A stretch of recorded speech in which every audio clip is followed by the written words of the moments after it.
Batman the Detective issue 2, Tom Taylor writing with Andy Yep. Cooper on the art.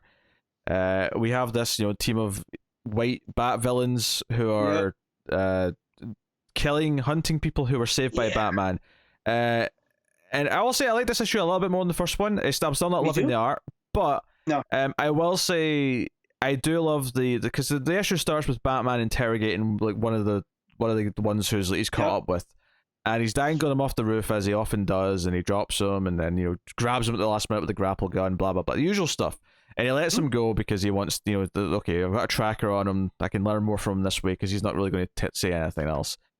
But when this guy goes back to his, his team and sort of explains what's happened, they're like, "Wait, you got away from Batman, right? Strip him and search him." He's like, "No, I changed clothes, I showered. There's no way there's a tracker." But of course, it's inside his body. Batman's injected him with something because he's Batman. Of course. And Yeah. but during all this, when he's trying to argue how he got away, he says the phrase, "I almost died. I would have if Batman hadn't saved me." And then the leader brings that up, and he's like, wait, no, I didn't mean that. And then shoots him right there and then. I thought, damn, this villain just became way more interesting to me.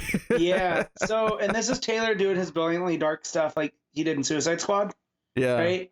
Because you see the gun go to the dude's forehead, and then, of course, you see the after effect of it, after the bang and the head throwback. But yeah, it got super dark. And then we also get Henry Ducard, which is always, kind of fun, showing up from, he's the one that taught Batman to be, the detective. That's the other side of this. Obviously, there's a little bit more with Knight talking about Squire, who is, again, very argumentative with Batman still. But we get glimpses of this hospital that's underground in London that Batman was taken here once upon a time by Henry Ducard, which teases Henry Ducard as a subject for the book. And then later in the issue, Batman's on a train because this tracker's went back to France, so he's on his way there. And he's in the train, and he basically senses, and I mean, as much as I say I'm not like huge on the art, I'm talking about the faces. See when it's panels like the one where he's climbing on the side of the train, and then he's running on the roof of the train. That page looks great. Like, I love that page. Like, that stuff looks solid.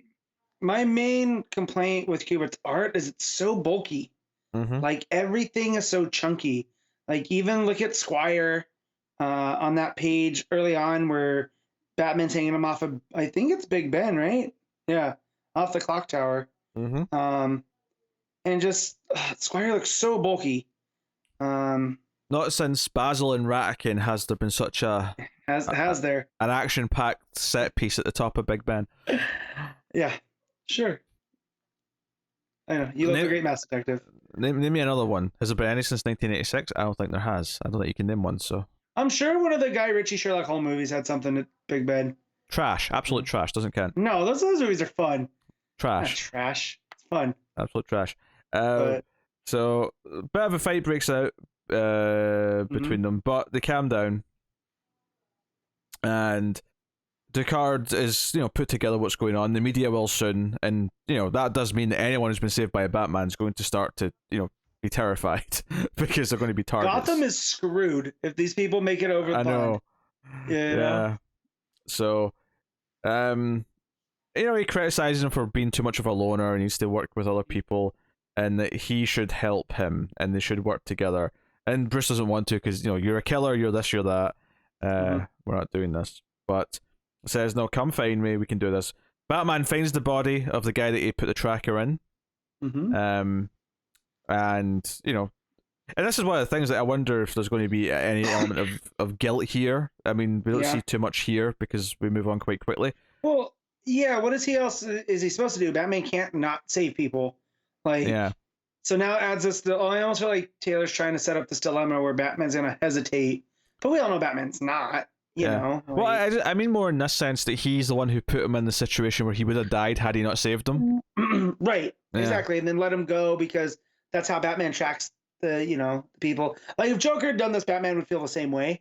Yeah. Kill the guy that is going to lead him to him. So then we cut to Henry Ducard and we think Batman's there, and it's that sort of thing where it's just a dark, mask and cape and whatnot. But Such a good reveal. Yeah, but then you turn the page and the lights on them, and it's actually the white bat suit of the this woman who's leading this team.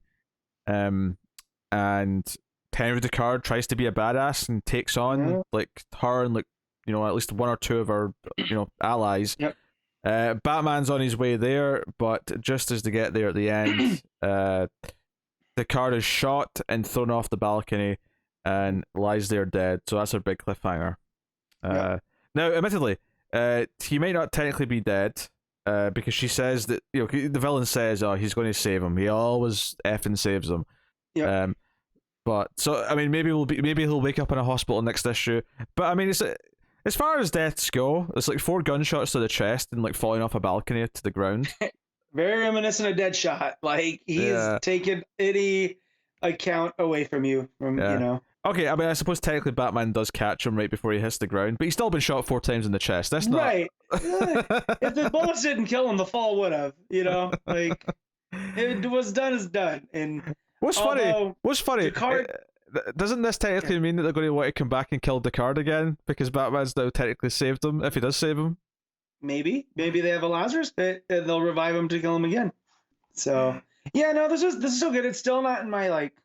I don't think it's amazing. Like I read, I mean, that's almost other Taylor stuff. Yeah, it's not. It's almost this almost sounds more negative than I mean it to be, but it's like C tier Taylor. Yeah, which is still good. It's still solid and readable, but it's like C tier Taylor. So take that as you may, but that's kind of where I feel on it. It's like it's good, but it's nothing compared to some of his other stuff that like sends me into a tizzy. Yeah, what are you rating the Batman Detective? I'm going to give this a 7. It's perfectly serviceable. Yeah, I'm kind of there with you, 7. And thank you to David, who's going to have to edit out the wrestling talk for the split up version.